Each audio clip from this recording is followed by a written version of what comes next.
Hey, sports fans, Larry Eater here. It is day 8. That means it is Saturday, August 26th, 2023. This is the World Athletics Outdoor Championships, Budapest 2023. It is magnificent. I've been going to World Champs since 1995, Gothenburg in Sweden. And I was sharing with a couple buddies this morning that I think this is the best World Champs since then. I love London. London rocked. London did a great job in 2012 and 2017, and it could be the eternal home of the world champs, if London wanted to do that, but I'm not sure they do. But Budapest really showed its stuff. And Budapest, I understand, is going to bid for the European champs upcoming, and I will be here. But I'm going to come back and hang out and just enjoy the city of Budapest because, the 13 days that I've been here, I've been just covering track and field. And while I get to see a little bit and meet with people, I didn't get to enjoy the birthplace of my grandfather, and my family's from Austria-Hungary. So I would like to do that. But I'm staying in the Hilton Garden Inn on Lazar Street. The postal code is 1113. This is the finest of the Hiltons I've stayed at around the world.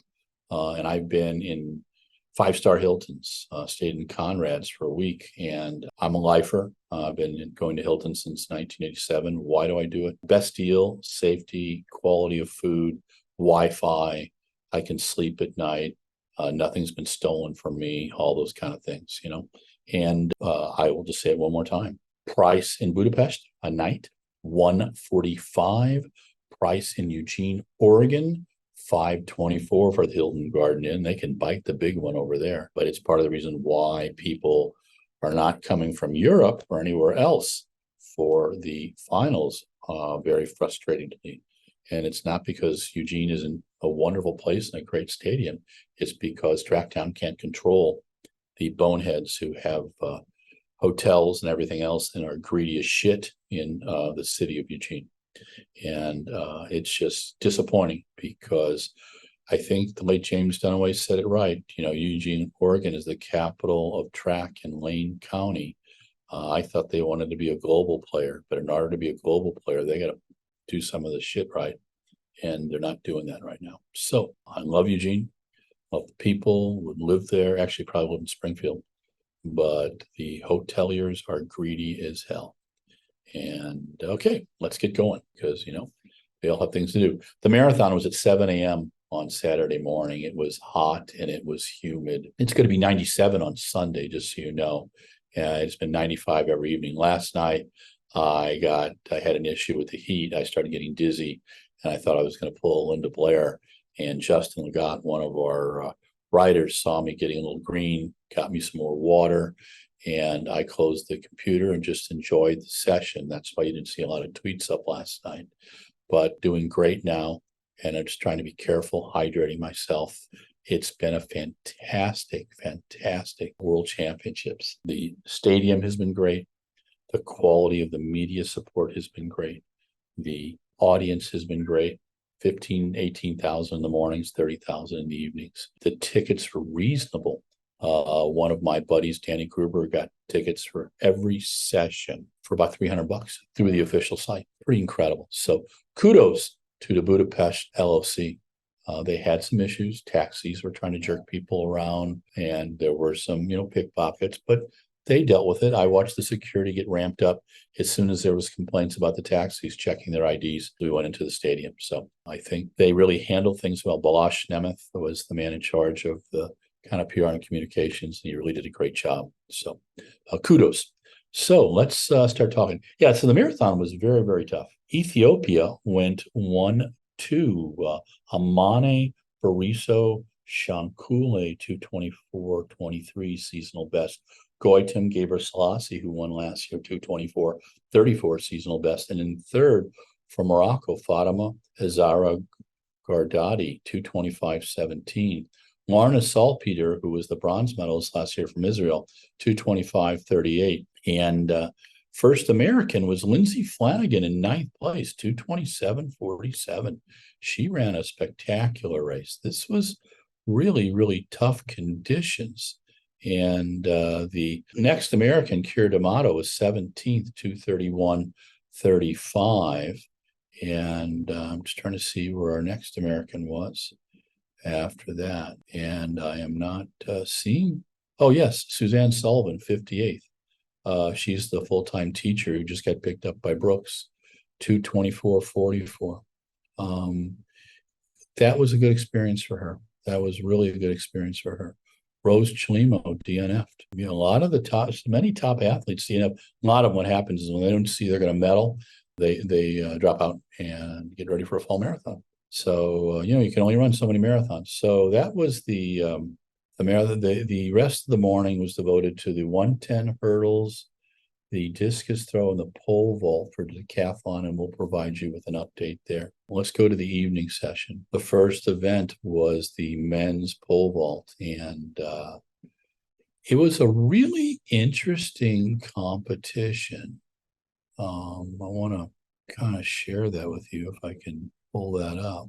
So Mondo always gets in an early jump. He cleared 5:55, passed at 5:75, then cleared at 5:85, passed at 5:90, cleared at 5:95, cleared 6 meters, cleared 6:05, cleared 6:10. Ernest John Obiena was the only guy who was really competing with him. He cleared 5:55, took 2 attempts at 5:75, cleared 5:85, then a 5:95 national record, and then a 6-meter. He joined the 6-meter club national record, and then he did 1 attempt at 6:05 and saved his last 2 for 6:10 to try to up the ante, and he missed there. So he got the silver.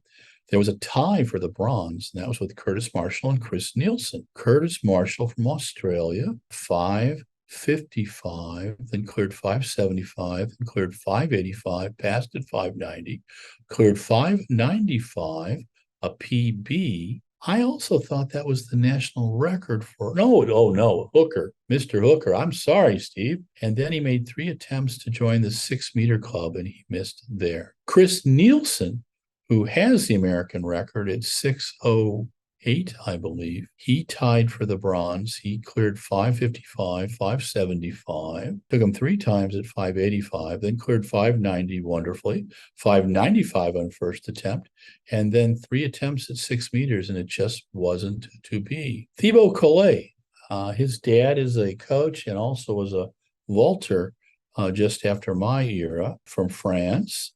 He cleared 5:55, 5:75, 5:85, 5:90, all on first attempts.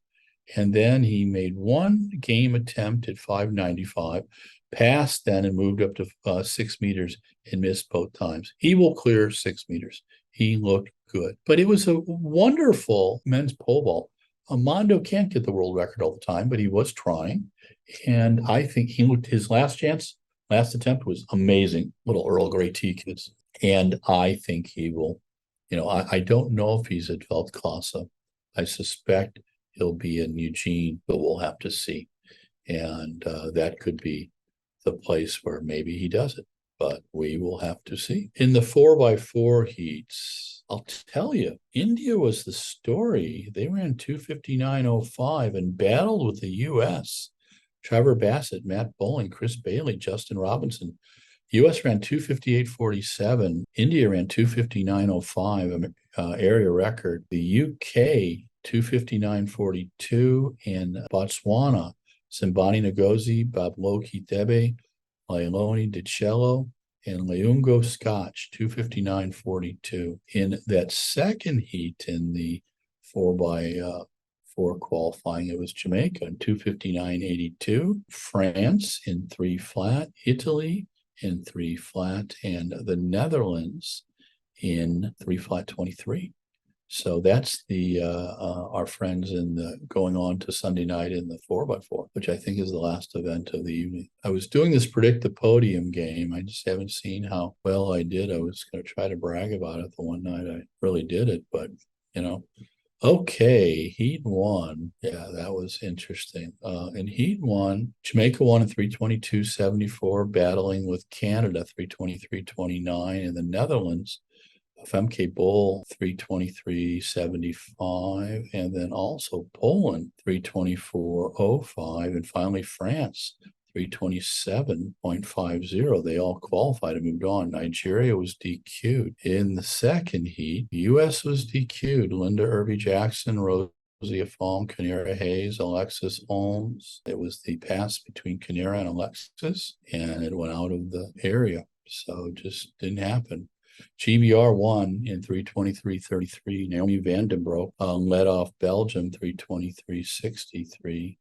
Italy 323.86 national record, and Ireland 326.18. The Irish team is continuing to surprise and put a lot of smiles on people's faces. So let's get to our next event. Yeah, it's been a great World Championship. I can't say it's the quality and the attention to detail and the support of the athletes and the crowds have been so much better than Eugene. And it hurts me to have to say that because Eugene should have been incredible. I know that Eugene was really the only place that we could have done the World Champs during COVID.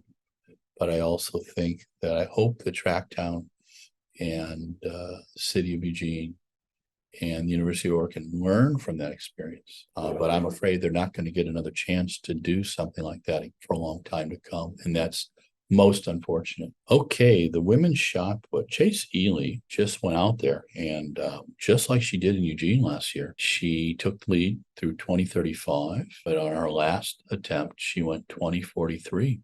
And she took gold once again. Sarah Mitten from Canada added to Canada's wonderful night, 20.08 in the seasonal best. And in third place, Li Xiaogong, bronze. Li Xiao has won, I think, 6 medals in the shot put. Fourth was Ariel Dongmo, European champion, medalist indoors from Portugal, 1969. Fifth, Daniel Thomas Dodd from Jamaica, 1959. I'm sorry, Ariel Dogma was 1969. And in sixth place, Maggie Ewan, 1951 from the U.S. And Maggie was just a little flat, unfortunately. It just wasn't her night, but we've got some great finals. I mean, it was Saturday night was pretty incredible. So we just gave you the women's shot. Men's 800 is the next event. And again, I've been telling you all week that I couldn't pick this one. It was just, I hope Bryce Hoppel would do well. I hoped Clayton Murphy would do well. I hoped Isaiah Harris would do well. Isaiah and Clayton went out in the first round. Bryce made it through a tough semi. The pace was pedestrian, 52.58. Marco Arap was back in eighth at 53.08. He utilized the last lap of 50.09, and he just tore it up, taking the gold for Canada on 144.24. Emmanuel Wanyoni picked up a silver medal for Kenya, 144.53. And one of the big surprises, Ben Pattison, who picked up a heart ailment during COVID and had to have heart surgery, came back and took the bronze in 144.83, a bit of a surprise for our friends in Great Britain. And I think they're achieving their medal. They're actually probably surpassed their medals right now. Adrian Ben was fourth in 144.91. Slimane Moula from Algeria, 144.95. Shapisho Masela from Botswana, 145.57. Bryce Hoppel, seventh, 146.02. Jamel Sajadi was DQ'd. That was the 800. And Canada has been having an incredible, right now they've got 2 medals for Saturday night, but I think you're going to have some more. I'm trying not to tease it a little too much. This is the women's 5,000. And again, remember, Faith Kipyegon and Sifan Hassan and Alicia Monson and Natasha Rogers.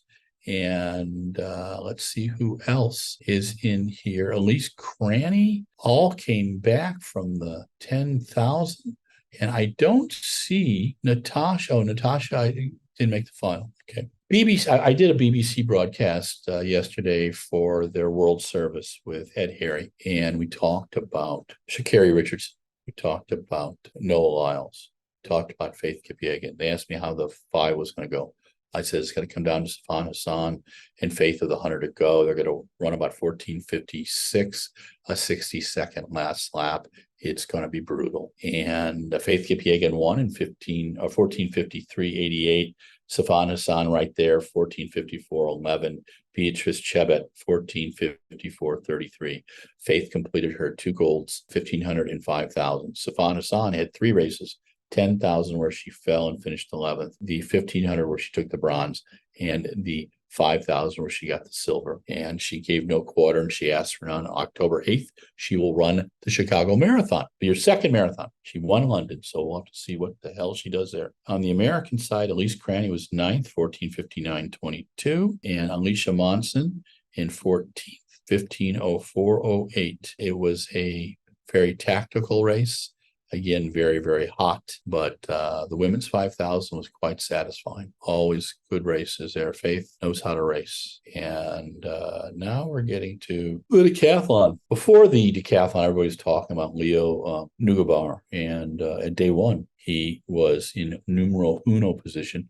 Pierce LePage was in numero 2, Damian Warner 3, Lindon Victor 4, Carol Tiga 7. Leo had scored 46.40. On the second day, Leo scored 4,005 points for 86.45. That gave him 5th. Carol Tiga, who had scored 44.19, went just 42.53 on the second day from Estonia and took 4th. Lindon Victor, who has been around for 1,000 years, he went 44.76 on the first day, and he scored 46.80 on day 2 for a total score of 87.56. Damian Warner, the 2019 champion, scored a total score of 88.04, and he did not have a bad event. He was 1st in the 100, 1st in the long jump, 2 in the shot put, 2 in the high jump, 3 in the 400, 2 in the hurdles, 2 in the discus throw, 3 in the pole vault, 3 in the javelin throw, and 2 in the 1,500. But his teammate, Canadian Pierce LePage, 89.09. Pierce went 10.45 in the 100 for 4th, 7.59 in the long jump for 4th. Shot put 3rd, 15.81 meters. High jump, 2.08 meters. He was 2nd.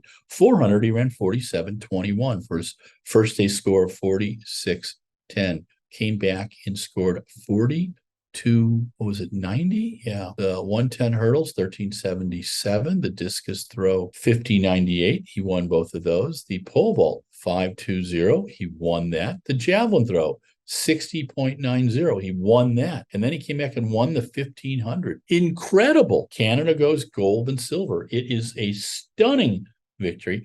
I'm going to send a question to Ashton Eaton and see what he thinks about it. But it's one of the more impressive decathlons I've seen in a long, long time. So, yeah, Canada's continuing to romp. It's pretty impressive. I don't know what their medal plan was, but I got to tell you, it was.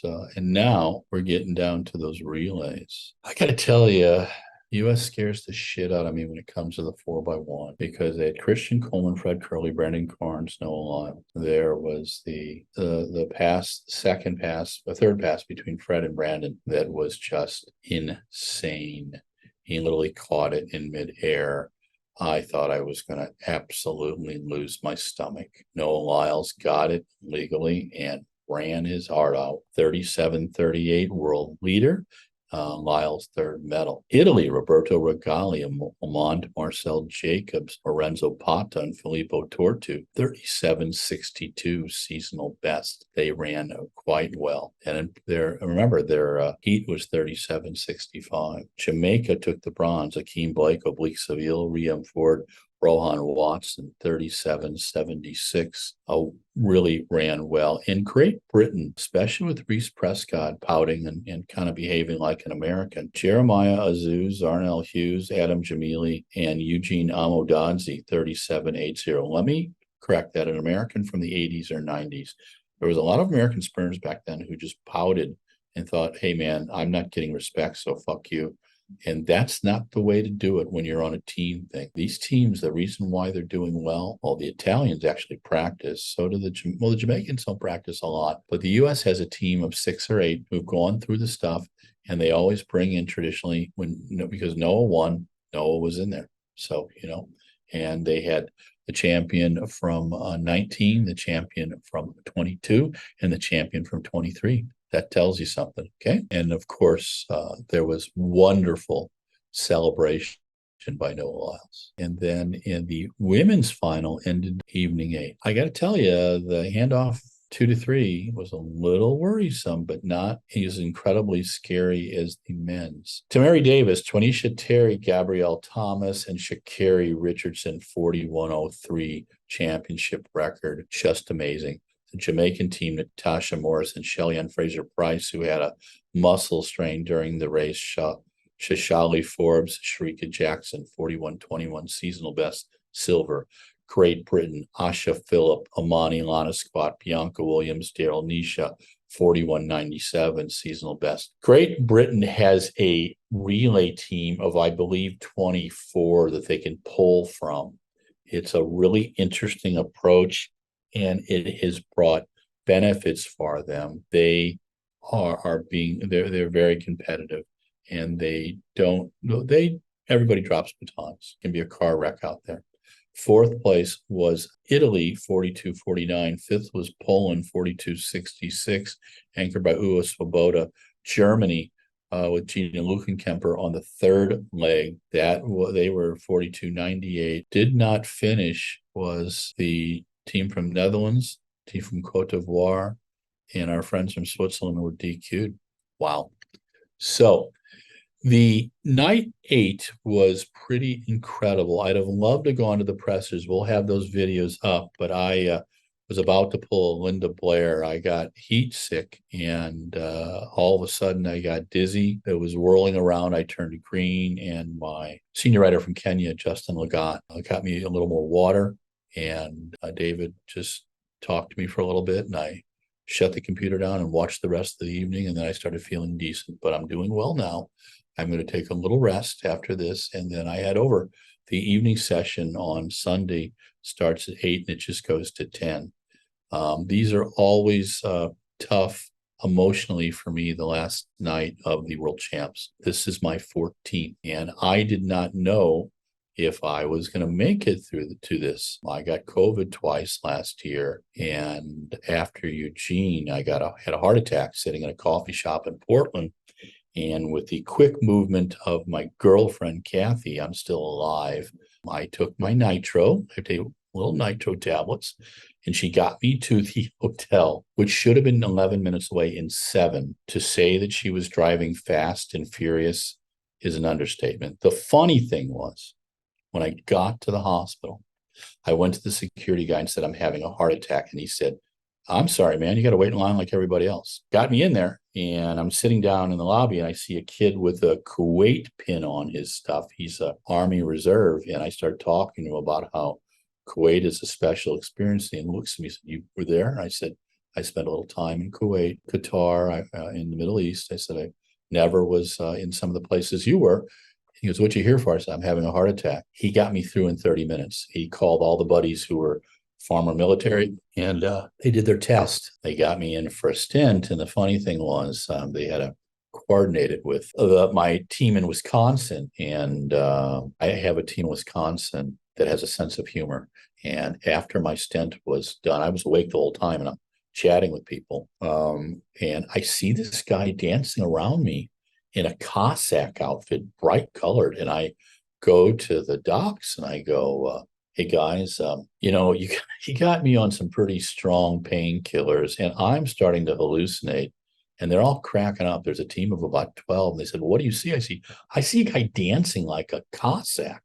He said, oh, that was the surgeon who helped, finish you up. And I said, wow, you guys are really messed up. And they said, well, that's just a little love message from your friends in Wisconsin. So it was kind of a bi-coastal team that put me together. And then when I went back to Wisconsin, my Dr. Gemelli, who is a track fan, went in and saw that everything was good.